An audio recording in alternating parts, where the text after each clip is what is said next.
Chloe Isabella Tsang is a unique athlete, student and activist who has set up the COVID-19 Hong Kong Fund to unleash the potential in all of us to contribute to a response that requires collective solidarity. But words like solidarity are big words and sometimes overused. So I wanted to learn from Chloe about what that means to a young person in a time of COVID-19. This is a very uplifting story, and I think we all need to feel useful right now.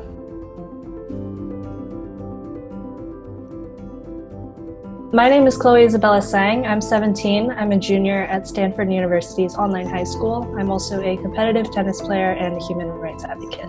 Chloe, I got this message from a friend of mine about this new COVID-19 Hong Kong Fund that you have set up.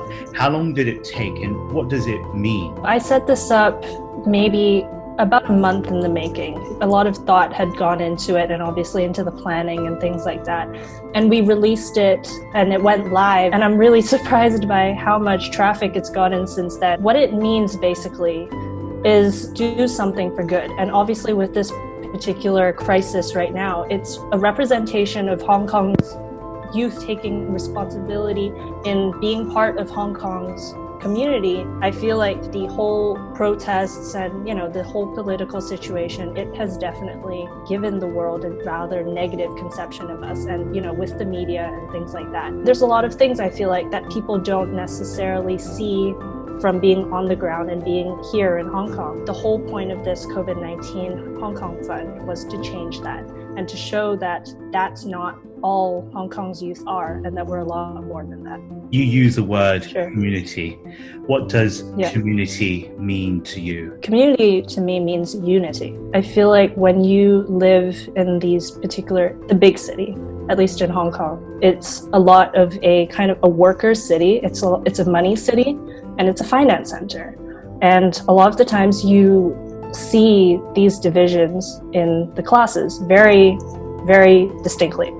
You can see those people in their white collars and their ties going to work every day, but then you can also see the poverty in Hong Kong. With the global response to COVID-19, what does your fund seek to achieve beyond bringing youth up and lifting them to a place where they can actually be a part of new solutions? To help those who are vulnerable right now, because a lot of the population in Hong Kong who can't afford masks, or those who are particularly vulnerable, like I said, like the elderly, the blind, the ones that can't afford the masks. Our job, or not our job, but like our purpose is to help them and to donate as much of the resources that we have and can afford to get to help them and give them. For example, the government is going to be giving every permanent resident of Hong Kong $10,000 to tide them through this period, 10,000 Hong Kong dollars. The $10,000 that the government is giving out,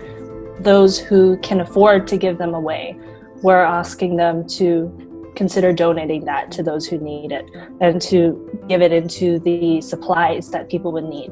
We're asking them to consider taking their time and money that they've received to give it back to the people who need it, essentially. We're also asking to get people to take some out of their own savings if they have it. Like I've said, people in Hong Kong, at least those in a certain class that can say so, we're really, really lucky. We're an awareness campaign. We're an awareness fund.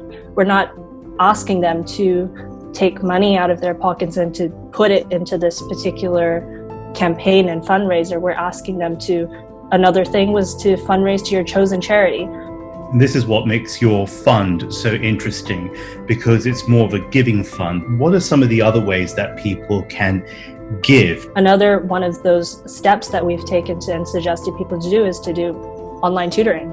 A lot of students are struggling right now, and one of the great ways that you can do that, and if you're able to, have the knowledge to do so, it's very easy to just help those in need in the other sense, in terms of sharing that knowledge. Knowledge is as valuable as money, if not more so. So sharing that is another really great way that, like you said, is one of the things on our action list. I think it's wonderful that between tennis, school and uncertainty, you've had time to create this site. I'm just going back over to it. You can find it COVID-19HKfund.org, and it headlines with Be a hero, get involved no matter what you do. Every small act of kindness you wrote means so much more, especially now. It's our chance to take control of what we're doing with our particular generation. We're known for a lot of things, but one of them can be to be very active about it. And I think that's one of the things that our generation is getting a lot better at. The China Current continues its special coverage on the coronavirus outbreak. Go to our social media at The China Current and our website for interviews, videos, and podcasts. I'm James Chow. Thank you.